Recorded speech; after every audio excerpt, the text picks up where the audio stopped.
Welcome back to the Female Dating Strategy, the meanest female-only dating podcast on the internet. I'm your new host, Diana. And I'm your new host, Rose. Hi, Rose. Hi, Diana. How excited are we today? We are very, very excited because it's the first time that we're doing it together. We've done the intro, but, this is our first full-fledged podcast, and I'm really excited about it. And the first time ever that we've had the chance to discover what our own identities are going to be on this podcast and how we're going to fit in together. Yep. And I'm really excited about getting to know you and just going through this entire process. It's just really fun and very exciting. I can't believe this was something we were just talking about. I'm still in disbelief that I was actually selected, one, for the podcast, and two, to be a primary host. That was not something I was anticipating. Were you? Nope. This is probably the longest job interview I've ever had. Do you feel it was a worthwhile process?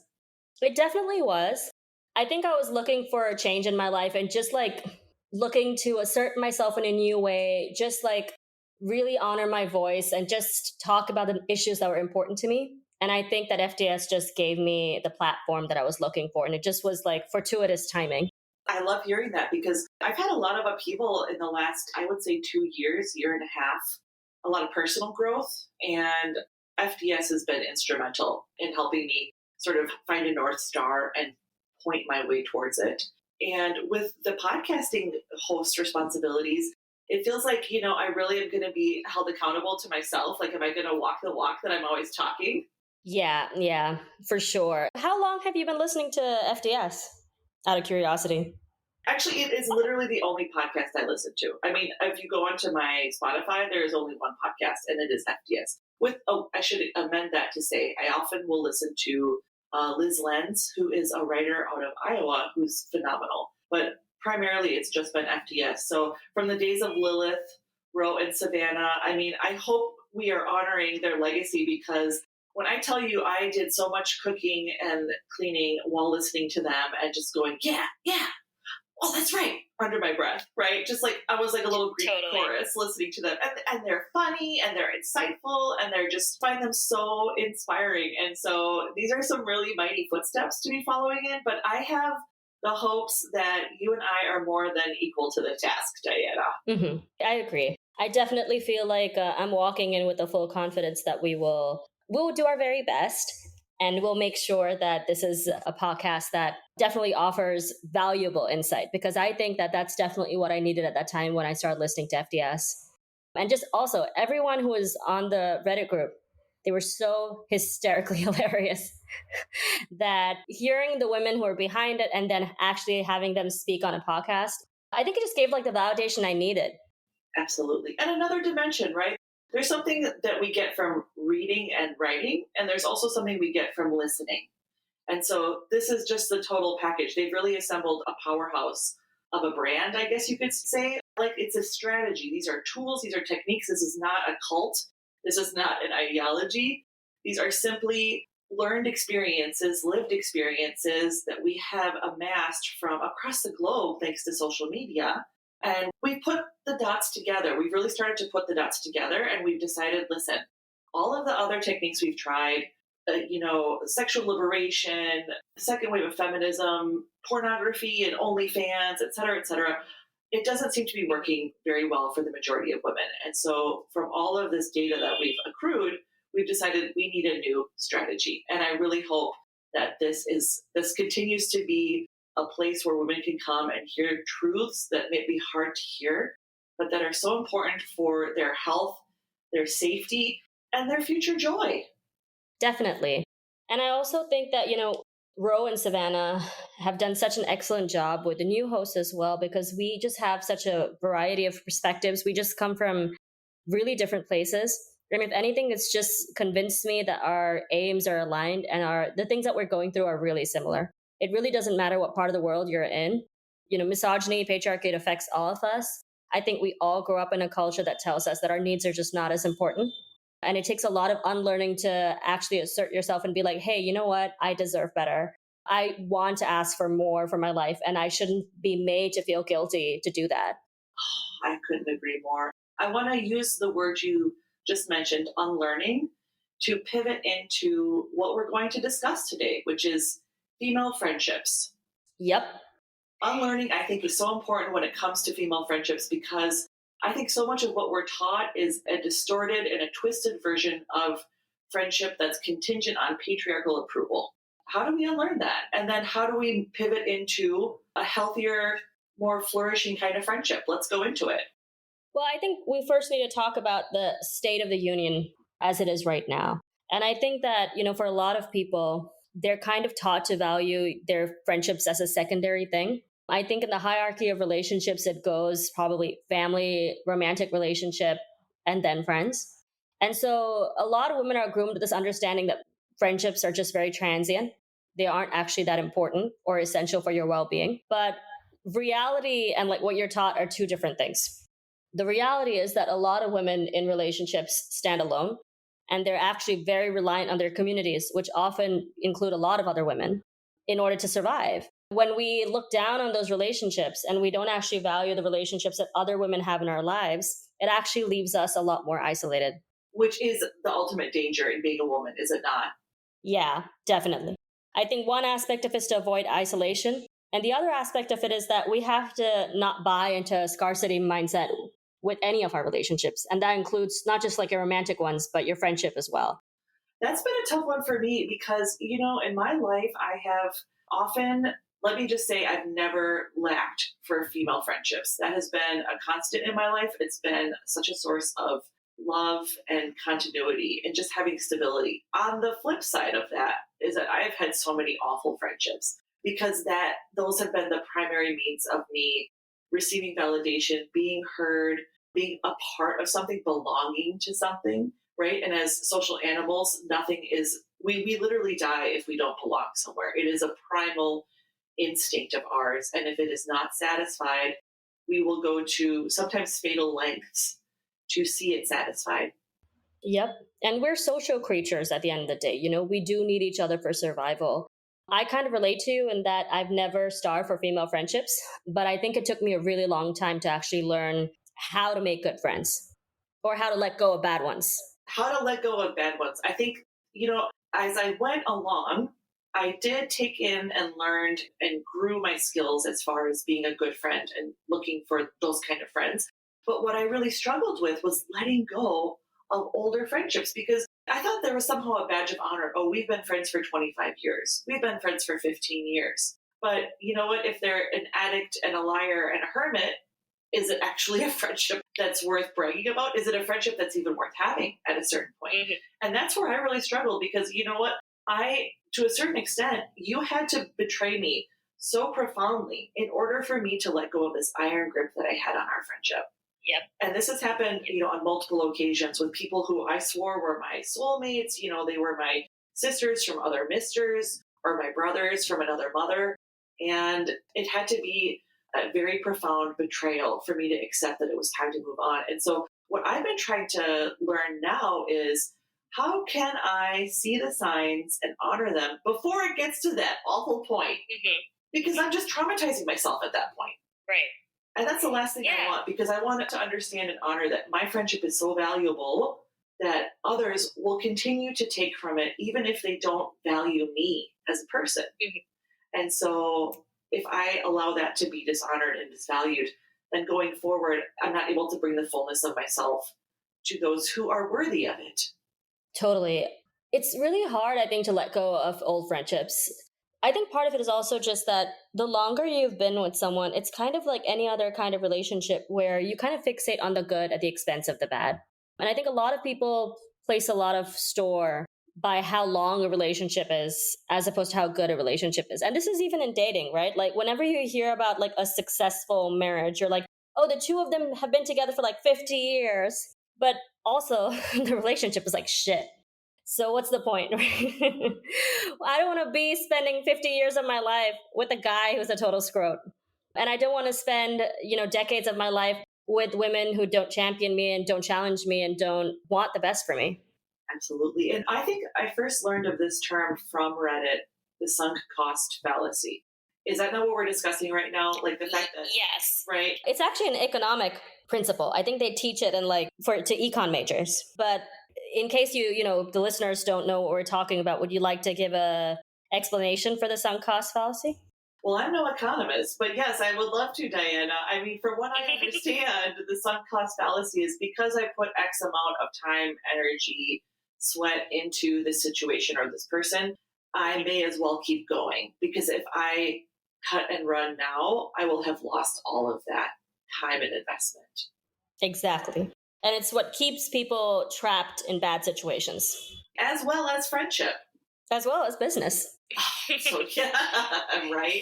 Thank you, business people, for giving us something that's actually of value. But so, with all this being said, like you mentioned, learning how to let go, learning how to unlearn some of the harmful practices we've been taught. I mean, I really think oftentimes jealousy is, this whole idea that women are catty and women can't be true friends and they're always scheming and trying to get somebody else's husband or boyfriend. I don't think that's accurate. I think there are some kernels of truth because patriarchy has taught us that there is a scarcity mindset. There's only one winner, and it has to be at the detriment of all the women around you. Because what is the prize? A man. Yep. And I think that, when you grow up, I had this discussion with my aunt recently where we were talking about how the most important friends to her were the ones who were there for her when things were difficult, But I actually feel like it's very easy for people to be there for you when life is difficult, because as much as we hate to think about it, a lot of people are there with you because you're miserable. A lot of people can commiserate in misery. And a lot of people gain a lot from you thinking less of yourself. It's when you start leveling up in your life and making changes that you'll see who's actually there for you and who isn't. Because the friends who are true friends will support you at every stage of your life, right? Whether you're going through a dark period, whether you're going through a really good glow up period, they're going to be there for you because their love is consistent. Their support is consistent. That is such a hard truth. That is such a hard truth. In fact, this is something that has really, I love that you mentioned a family member because I think this is the real shaky ground for a lot of us. Because if you're lucky, you have wonderful aunts, a mother, cousins who show you what it is to just love you, no matter what period of life you're in. They love you, they care for you, they're rooting for you. But what happens if you have, for example, in my case, a sister who is terribly insecure and jealous of you? What do you do with that? Right before I ended a friendship with someone recently, a week before I ended that friendship, I told her, I have maybe just one really big deal breaker in friendships, and it's insecurity. A person who isn't happy with themselves, who's deeply insecure, their insecurity is going to rub off on you in some way. They're going to project on you in some way. And I think she kept it under wraps for a really long time. But I think this year was really when it started cracking. And it was really hard for me to admit that that was what was going on, because I think it also just feels really icky to think of your friends as people who are secretly competing with you, secretly jealous of you.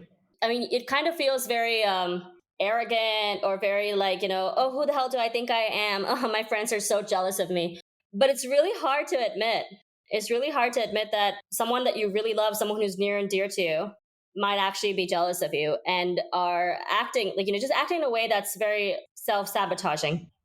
Absolutely. And this is almost two-pronged, this situation right here, because one, things are cracking because why? Because things are looking up in your life. But two, here's the flip side of that. Do you dare to have the audacity to accept the fact that you are fabulous and going somewhere? Because that, I think, feels even harder than accepting the icky feeling of a friend being jealous. Yes. And I also think it comes down to having somewhat of a strong sense of self-worth. I think even at my worst chapters of my life, I still had this inherent belief that I was of value, even if I wasn't doing something that was super awesome for humanity. I think a lot of us, because of capitalism, have this idea that unless we're productive 24/7, we have very little value to the world. But I think that I always walked with this confidence that I just have inherent value, that I'm intelligent, that I'm bright, that I'm smart, that I'm hot, whatever it is. I think it's a privilege to be friends with me. And I think that I go all in for my friendships as well. I'm very much a ride or die person for friendships. So I know what I bring into my relationships. But I think that, if I look at the example of this past friend of mine, they were dealing with some insecurities that they're spending a lot more energy in repressing the insecurity and pretending like it didn't really exist.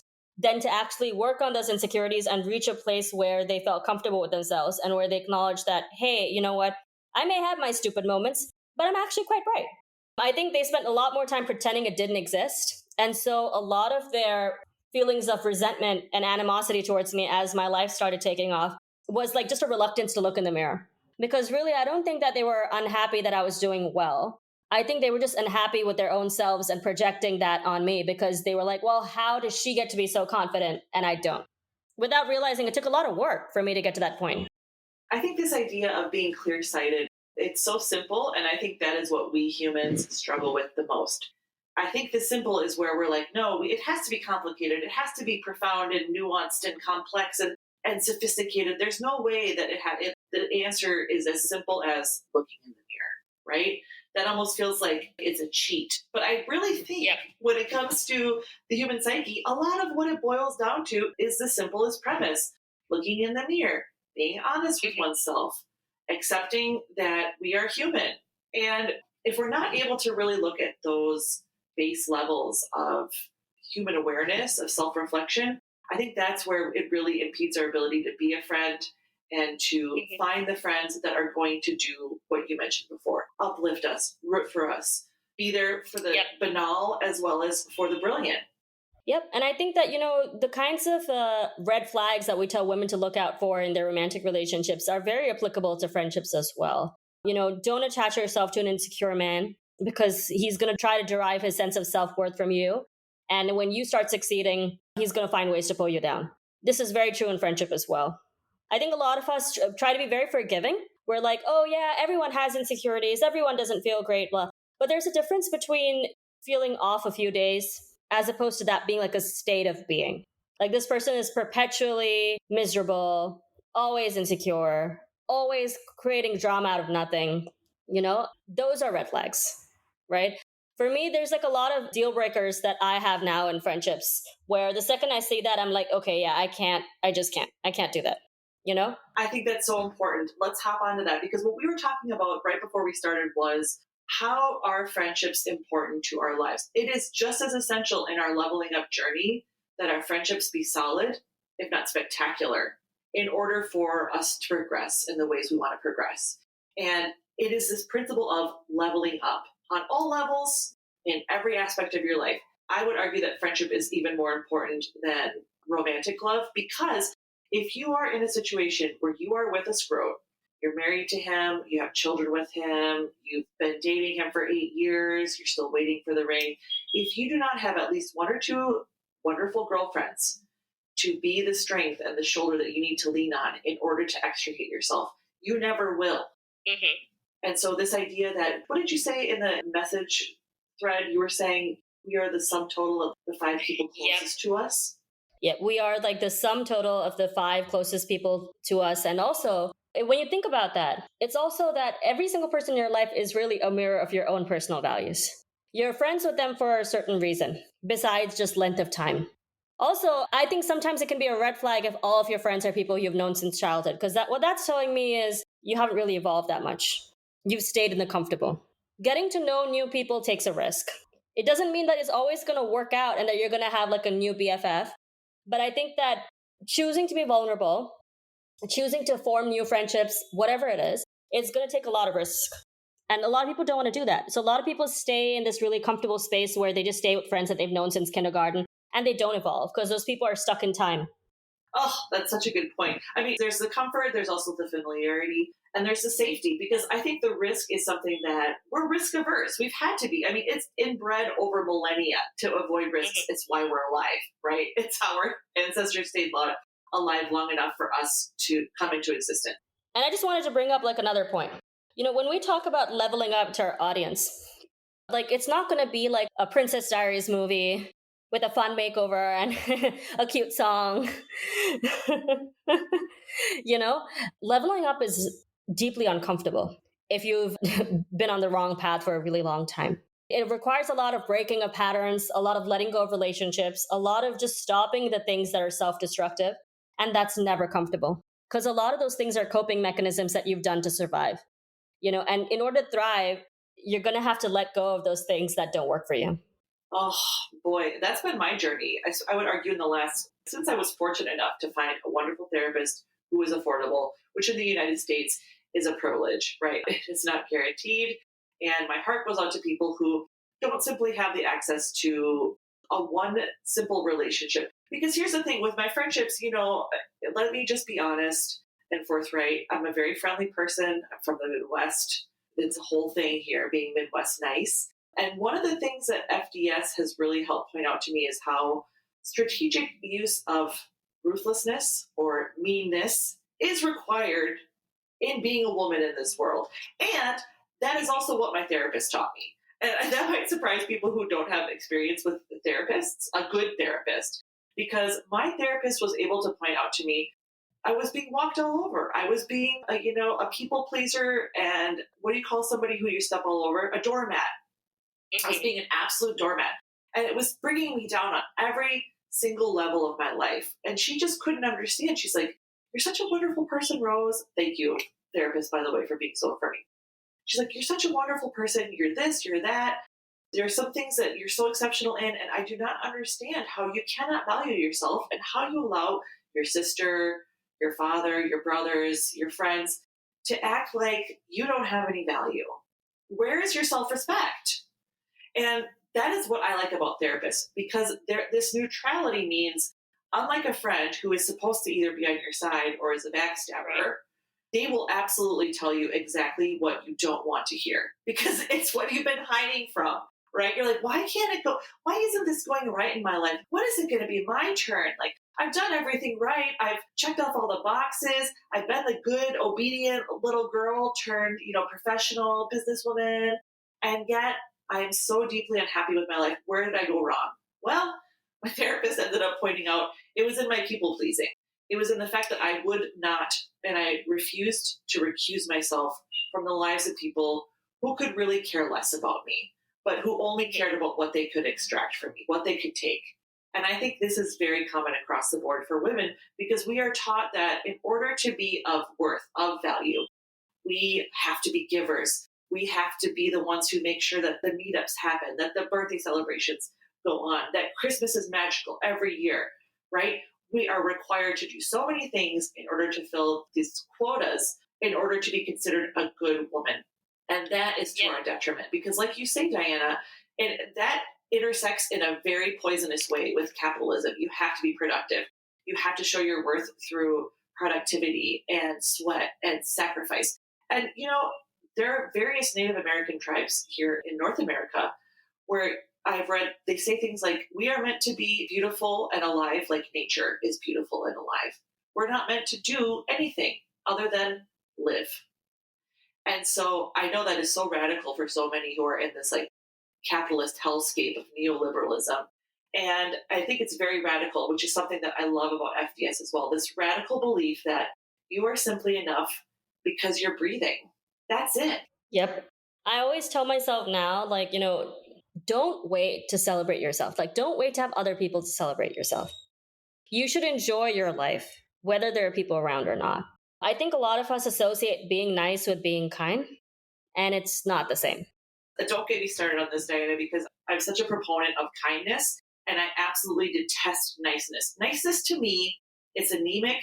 It's a cover. It's a shield for those who have no other personality traits. And it allows them to simply be a part of society and reap all the benefits without doing anything tangibly positive. It's just the absence of negativity. And that to me is still the absence of positivity. And so kindness is fundamental. Niceness is highly suspect. That's what I always say. You know what? I just want to add like this really fun segue. So I work in the entertainment industry, and sometimes I help people develop their scripts. And I remember one time I was in this writer's room where there was this guy who had like this like old Hollywood story. And he had this character, this female character, who was just so boring. And I remember he asked us a question, like me and this other woman who were on the team. He was like, what if her superpower is just that she's really nice? And I remember this woman's like a badass response. And she was like, nice means nothing. Nice is the bare minimum. Nice is what you say when you have nothing else to add. Like, that table is nice. It's the most bland of attributes. It is not a quality. It is just the bare minimum. It's like, what if this person's superpower is being really polite? Well, It's a social nicety. That's all it is. It dictates absolutely nothing about one's character. Kindness, on the other hand, yep. is gold. And sometimes doing someone a kindness is actually being real with them and telling them what they don't want to hear. I argue that a good friend, it won't always enable your bullshit.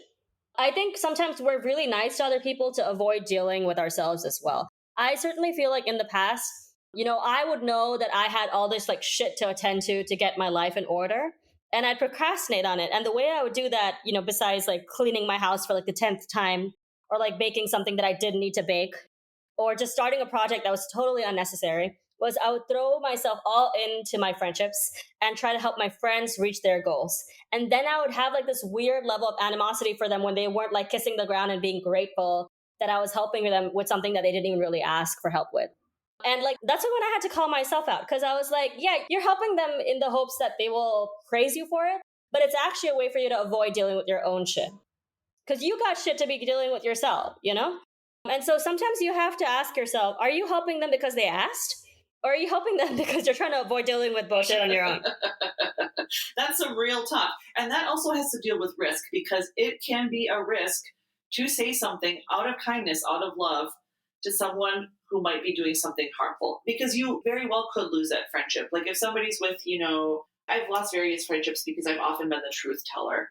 And it's never been from a place of, smugness or condescension, but rather like, this is a last resort. I can't stop myself from saying this at this point, but I'm really concerned about XYZ. But I think that is also a testament to you and your own value in friendships. What kind of friend do you want to be? Listen, you can go out and that doesn't mean it's a risk, right? Going out there and being friendly and trying to be a friend, it doesn't mean that like you're automatically going to have a bestie served up on a silver platter. It's quite the opposite. But I have a nephew who he's never really had a lot of friendships. And, he'll ask me like, well, why do you have so many friends? And I'm like, well, if you want to have a friend, you got to be a friend. And so one of the ways I tell him to practice simply being friendly is how often does he have small talk with the postal service worker? How often does he have a little conversation with the grocery store clerk as he's checking out? Does he ever actually talk to the grandma who's sitting on a bench in the park, who's looking like she could really use a friendly ear? I mean, the point is, we go by people all day long who could be the best of friends. We don't have time, obviously. There's a bandwidth that we all have. But the point is, it's a practice of being friendly, of being a friend, even in the smallest of moments. And, now when I go into the grocery store or I go to the United States Postal Service office, the kind of service that I'm given, the kind of quality of interaction and FaceTime that I get, even just those few seconds or minutes, it fills my heart. People are so grateful when you show them the smallest of kindnesses. And I think if you can build your life from that sort of level of being decent, looking people in the eye, listening when they have something to say, I think what will happen is that it's like an investment that just yields dividends over the course of your life. I agree. And I think that there's another really important reason, we're having this discussion now and today is because I think post-pandemic, we've heard about how men are going through a loneliness crisis. And I don't think it's just men. No, not the poor man. I think that, yeah. I mean, men are lonely for entirely different reasons. But I do think that society as a whole is getting a lot lonelier because, there's many factors, we can get into that some other day. But I think that, post-pandemic, we were all just really isolated. And then getting back into it, it was really confusing and hard to figure out how to make new connections. I think for me, like after COVID, I went through like a long period of isolation. And I'm a really social person. So I don't struggle to make friends. Like there was such a long period where I wasn't meeting anyone that before I went on a trip, a couple months ago, I remember telling a friend of mine, like one of my close friends, that I was like, oh my God, like what if I've lost all ability to be social? Like what if I'm like an absolute awkward weirdo now? Like what if I just don't know how to talk to human beings? And then I went on the trip and it was fine. But I built it up in my head so much because I had so much, anxiety and apprehension about going on this trip because it just been such a long time. And so I think, all of us as we're getting more insular and just more, focused on our jobs, and nothing in society really encourages third spaces and community building. And this is worldwide. Like, I mean, I feel this in South Asia. I feel this in East Asia. I've been to Europe and like the US, I've stayed there too. And I'm telling you, it's everywhere. It's not like just a Western thing. Yes. And I think what you're pointing out is how with time, anxiety keeps building. What if we start to catastrophize? We spend our lives online and Lord knows that's a cesspool. And so we become, I think, very defensive.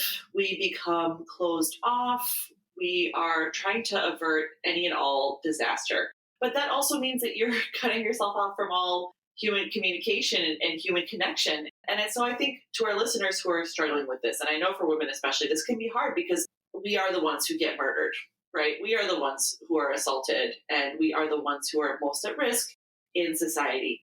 And so we have been taught being a woman in the world can be terribly frightening. Honestly, I mean, and this is something where I think we have been exceptional in that we both lived overseas for extended periods of time. Am I right? Yep. And I'm in my 40s. And when I started to travel alone in my 20s, and for the youths, this might interest you to know that that was pre-cell phone. I was traveling without cell phone. I had no GPS. I had to go to local stores that would rent computers by quarter increments in order to have email or Skype. And so when I started to travel like this, people lost their shit. They were so sure that I was going to be kidnapped or trafficked. And this is a reality for many people, don't get me wrong. But I think I couldn't understand why people were so hesitant. As I've gotten older, I understand because I've seen the realities of the world. But if I had allowed all those fears and anxieties to keep me from traveling, I would have missed formative experiences in my life. I would have missed learning that you can find the most wonderful of people and the most unlikely of places. And so that was the ability to travel allowed me to talk to anybody. I was compelled to. If I didn't know where somewhere was and I was lost, I had to ask the shopkeepers. I had to ask somebody sitting at the bus stop in other languages, no less. And that really sort of built up this muscle of just being willing to talk to people. And so I think with the rise of social media and digital technology, et cetera, what we've forgotten is just the simple social niceties, right? Hi, how are you, et cetera. I know it sounds so simple and so basic, but I really think a lot of people forget that these are the building blocks of sociality and sociability writ large. And that's what we need most at this moment, I think, in societies. We need to be talking to one another. Now, we also have to develop that discernment to cut things off at the first sight of disrespect or disorder, right? So many people are disordered. So many men are porn sick and, looking for any interaction that is an excuse to jack off to later. But there are also so many other people who are just so happy to have seen a friendly, smiling human face that looked them in the eye, that acknowledged that they were there. And there's a magic in that I worry we are losing out on that magic because we allow our fears to rule our lives. Yep. And I think that this is also a generational difference as well. Because, I'm kind of like on the cusp. And so for me, like I grew up in an era that was completely analog and then became super digital. And I think for a lot of people, most of their friendships are made online.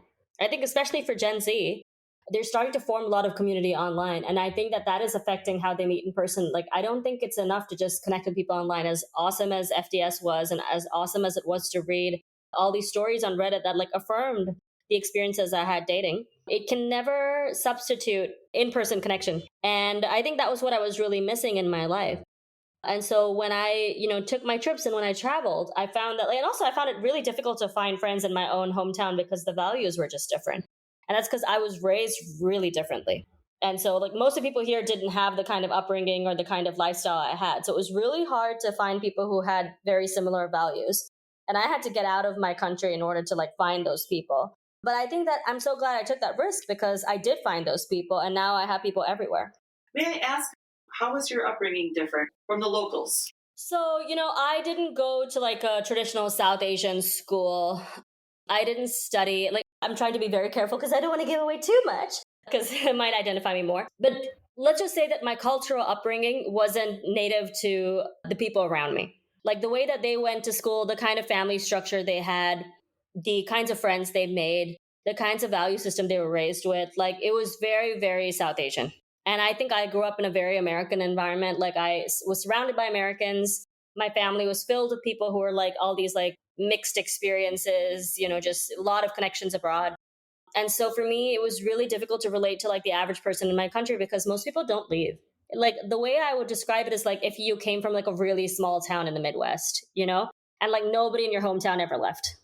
And like you have these dreams of like being in the big city and go to New York or whatever. And almost everyone in your family was like a former New Yorker, a former Londoner or something.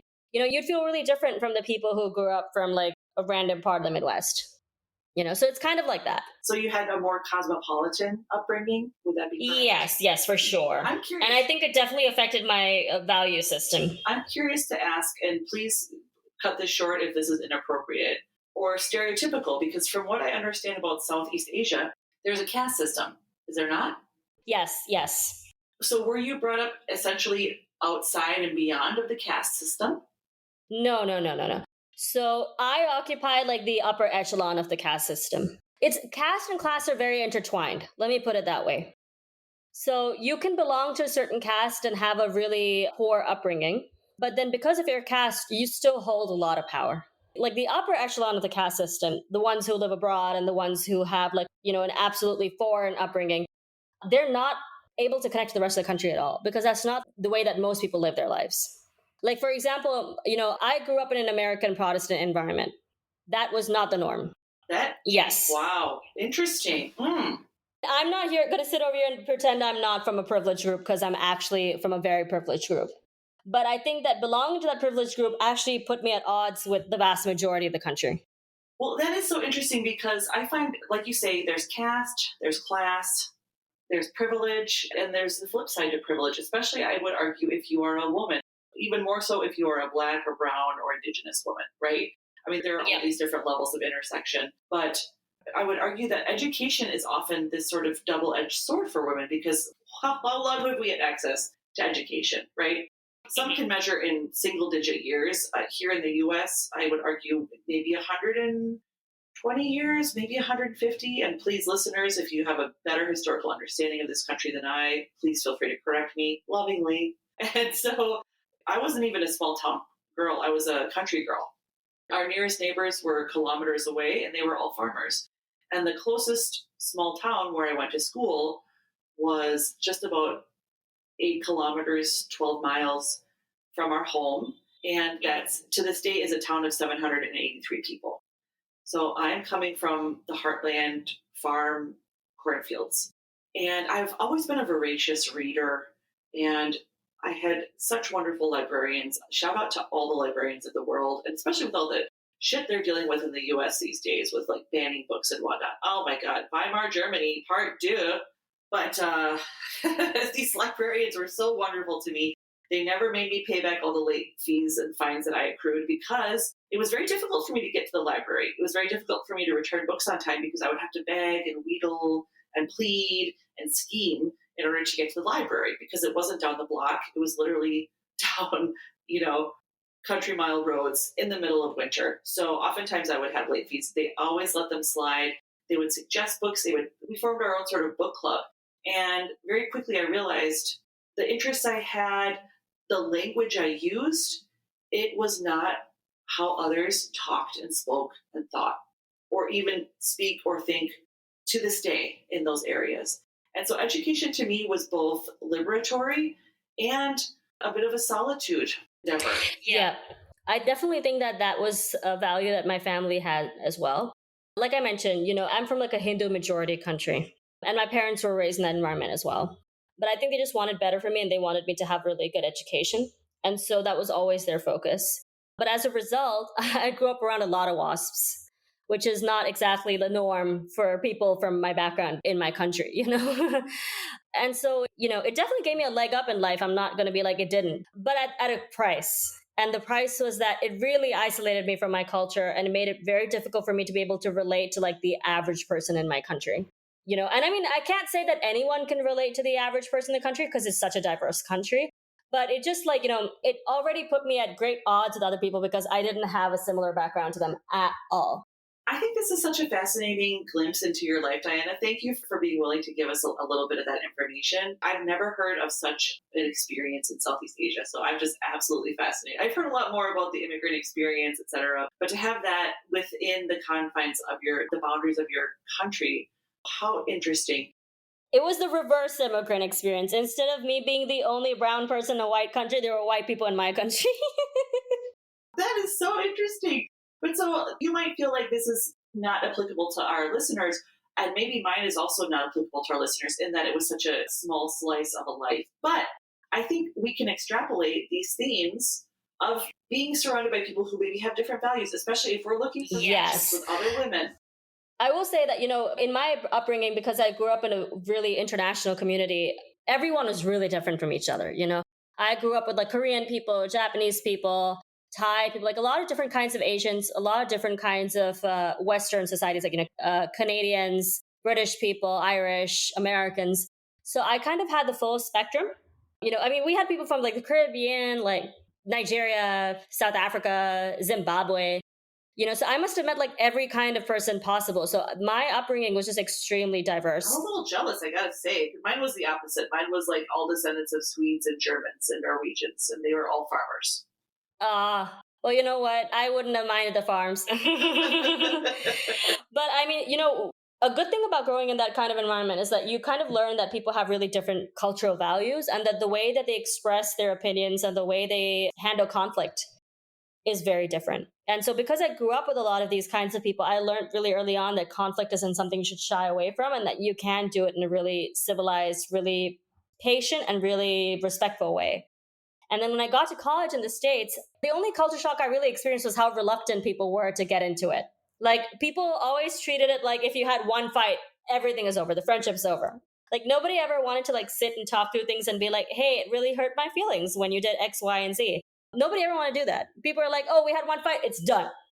That's so true. Oh my gosh, that always broke my heart. That's probably why I was so conflict averse. But like you, with time and experience and exposure to different cultures and cultural values, I have learned the value of being able to disagree respectfully or bring up grievances and try to have sort of a conciliation process. And so to our listeners, and this idea with our listeners of how do we find the kind of friends that help us level up?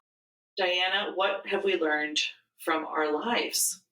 Put it simply, I would say know two things. Know your deal breakers, know what you won't tolerate, and also make a list of what you actually want and like what you're seeking in a friendship. What's important for you. Because what your needs are and what that person's needs are, you really have to hope that it aligns. They might have like slightly different needs from yours, but it's really important that as much as you want your needs met, you also meet other people's needs because friendship is about giving and taking. Absolutely. So, in other words, bring the sort of discernment and boundaries to your friendships as you would ideally to your romantic relationships. Yep. And also, just to keep it short, I would say that, some of our listeners might have the question of like, well, how do I know if it's wrong? Right? For me, what I've learned is when I feel drained, when I feel resentful, when I feel like I've poured a lot of myself in without any return, once I start doing transaction math, like, oh, I did this for her, I did that for her, and she didn't, that's when I know that something is off because usually I'm very willing to give. So once I start taking stock of it and I'm like, oh, I'm giving way more, that means I'm already like paying attention to the fact that this person isn't really putting as much back in. And sometimes it's a very simple fix. Sometimes it's just a matter of like talking to that person because I definitely extend way more grace to women than I do to like the romantic relationships I have in my life. Because when men fuck around, they find out. But with women, I really want to give them the grace and assume that they're not being malicious the first time they do it. So I do cut some slack, but I think that, you know when a person is taking you for a ride because you'll feel it in your bones. I think a lot of the discernment also comes from trusting your instincts and trusting your gut. I think we as women have like an innate instinct that we need to hone over time. And you need to give yourself grace if you mess up because it takes a lot of time to actually build that instinct. It's not something that like just overnight, immediately you can act on it. Like even when you can feel it, sometimes a lot of people take time to like actually act on it. So I think it's really important to know, hey, is this person draining me? Is this person kind of jealous of me? Or like whenever I bring up something good in my life, they have to find a way to put it down. Is this person very eager to change the conversation when it's something positive about me? If we're out with men, do they prioritize the men at my expense, or do they go out of their way to make fun of me with the men? That's a big one. That's a big one. Once we reach pick-me's, we're like in a whole other era of being like, how do I avoid befriending this person? That could be another episode in and of That could itself. be a whole other episode. How to figure out if someone is a pick-me. I love this idea, though. As soon as this is true of so many of us, I know it is of myself. As soon as I start to tally up things, I know things have gotten way off course, because it is so rare that I ever actually count up or keep an accounting in a friendship. Because like you, I'm as generous as if you were my own child, if you were my friend. Like anything you need is on the table. Absolutely. I would be hurt if you didn't ask if you needed it. And my friends know this. And so this is such a good point, that the easiest way of telling if you are getting to this point of no return is, have you been keeping tally? Watch out for those emotional vampires. They have a lot of manipulative tendencies. Narcissists tend to be very charming. I've had to learn that, the loudest people are not necessarily the best friends. Oftentimes it can be the quiet person who's not trying to push themselves to the front of the queue, who can have the most value. But trust yourself to take with time that discernment seriously that you've honed. Trust your gut, forgive yourself if you make mistakes, and don't stop trying. Keep trying. Yep. You will find your people. And I also think that, expend your romantic energies on the friendships that you actually think are important. A friend of mine recently just gave birth, and we're in very different phases of our life. But I feel like no matter what kind of phase I've been in, she's always been so supportive of me. Like if I get like a gig that I really want, or I finally get a visa to go to a country I wanted to visit, she'll always like Venmo me like $50 and be like, go and have a great time. Because she always tells me she loves like post, and like people don't post or mail things to each other anymore. So I always send her stuff from like my country. I send her like the food she likes, or I send her like letters. And the post office people are so confused because I'm like the only person writing handwritten letters to anyone. I do that. Yeah. Yeah, because I love that. Instead of getting always bills or, junk mail in your mailbox, which you always have to check, what if you get something that's with a handwritten address on the front with the name of your beloved in the return section? Like, there is no greater joy. Oh my gosh, I love to send packages, but of course I love to receive them. And so that's been one of my tells. If I'm sending cards to a friend and over time, I don't hear back, not even a call to be like, I loved the card. Not that I always need affirmation, but over time, I want to know if this is something you enjoy or not. And of course people do, but like, and also we want to feel acknowledged. Yes. For our effort. And I would love it if it could be mirrored from time to time. So that's something that I got from my mom, was just sending out cards. I have a whole card box, and then gifts and stuff. Oh yeah, I'm such a thank you note person. Like I'll go somewhere, I'll go to a hotel, I'll leave everyone thank you notes. I'll do an event, I'll leave thank you notes. Like that's very much a me thing. But I think it's just one of those things, like don't lose what makes it important. Don't lose your own values. Bring them to the world. The world needs them more than ever. Yep. Trust and believe, Diana. Trust and believe. And I think with that, we are about towards the end of our first episode. Yeah. I think one of the things we could add is that this doesn't have to be the only episode about this subject, because I think that, maybe in future people want to know, like, well, what do I need to look out for? What are the green flags in friendships? What are the red flags in friendships? And then maybe we can structure it more to be like, these are things to watch out for. The same way that we've done with like strategy for dating. Because honestly, I don't think that there's much of a difference in the things that you watch out for. And this could be an ongoing series about women and friendship, because I think just like romantic love, friendly love is the foundation of our lives. The quality of our lives is directly proportionate to the kinds of friendships we have and the women we've surrounded ourselves with. And I think the more we can delve into that and sort of fine tune and find the nuances, the more helpful it will be to everybody. Yep. And it's very hard to find balanced people, because I think that you can go into two extremes. You can either have this extreme pick-me person who's in like, not even secret, but like, high key competition with you. Or you could have friends who become extremely cynical and jaded and are happy commiserating with you. And they're happy that you're miserable too. But the second that you're like, you know what, maybe I do want to find romance and love. Maybe I do want to get married. Like, and again, these are valid things for women to have. Like, we shame women for wanting this, and then we shame them for not wanting it as well. But I feel like you're just as likely to meet people who are cynical and jaded, like, oh, okay, so you're just okay with marrying your oppressor. And it's like, Jesus. You know what I mean? Like, there are two extremes. There's like the femcel extreme and the pick me extreme. And you need to find a balance, you know? I mean, of course, you want friends who will be like, hey, that guy is not treating you well. And I feel like you should walk away from that relationship. But then, you don't also want people who are in like secret competition with you and are trying to sleep with your boyfriend. There has to be a fine There line. has to be a middle ground here. And we must find it and we must stake it out. We must protect it zealously because it is so valuable. It is invaluable to one's quality of life. Studies have shown again and again people with the longest lives, with the best quality of lives, are women who have built up friendships over the course of their lifetime. Yep, single women. Single women is the number one determinant for one's quality of life and one's length of life. So if these are things that matter to you, dear listener, let's keep exploring these topics going forward. Diana, it has been a treat. It has been an honor and a delight to have hosted this first of many more podcasts to come with you. Yes, and I'm really, really excited that I got to speak with you today, and I hope that everyone who's been listening to us, loves the stuff that we've been saying today and can relate to it.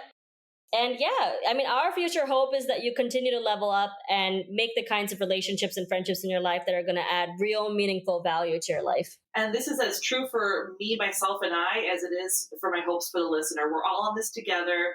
We're all on this journey of leveling up. The entire future of the world depends upon us. So let's go forward acting like it. No pressure. But no pressure. But for real, though. We're counting on you. And with that, we will bid goodbye to our listeners. We will thank you for coming and listening to us for this time. We invite and encourage you to respond to us and interact with us via, I think we have a Twitter account. I will never call it X, as well as our FDS website. And we also welcome any and all personalized emails that can be sent to us. Your voices matter. You matter to us. And we are looking forward to building up our community even more going forward. And I think that we're going to be making accounts on Twitter as well, right? I think that was something Savannah had told us we could do. As an old, I might just refrain from that entirely, Diana. I might. Yeah, I mean, I'm not even an old, but I just... You know what? Just email us. Go super old-fashioned. Snail mail us. Go to your post office. I would love this. Email or send us an actual letter with a We'll get a P.O. box. We will absolutely read everything you send to us. I will, because I'm a speed reader and I adore hearing people's voices. So I'm actually being serious about this. I think you are too, Diana. I'm not joking. We are for real, for real, for real. Oh my goodness. But with that being said, I will thank you again and we will be signing off. Yes, signing off. And Scroats, die mad. And women, be happy.